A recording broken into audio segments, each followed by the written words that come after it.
Pépi, vous êtes l'auteur du livre Cameroun, État des lieux et perspectives d'avenir, paru à l'Harmattan en février 2012.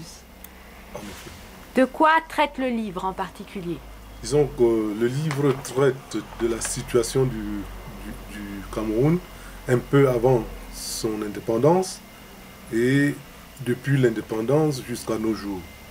L'histoire de ce livre est partie du fait que les pays africains en 2010 fêtaient tous le 50e anniversaire de leur indépendance. Il m'a paru nécessaire de regarder un peu ce que le Cameroun était devenu depuis son ascension à l'indépendance. Vous abordez aussi les rapports avec la Chine.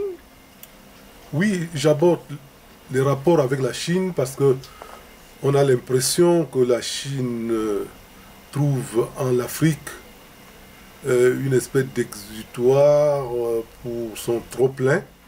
Et l'Afrique croit aussi que la Chine est venue pour la libérer du joug de l'Occident. Alors je me pose la question, est-ce que ce n'est pas tomber dans un autre colonialisme que d'aller tête baissée dans les bras de cette Chine? C'est la question que je me pose. Alors vous parlez de la place de la diaspora. Quel rôle peut-elle jouer?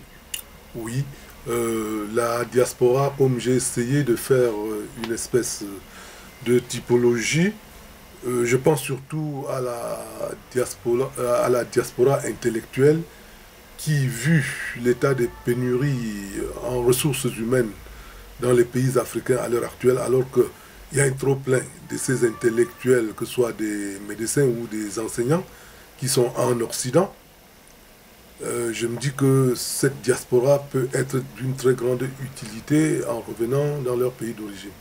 Êtes-vous optimiste quant à l'avenir du Cameroun?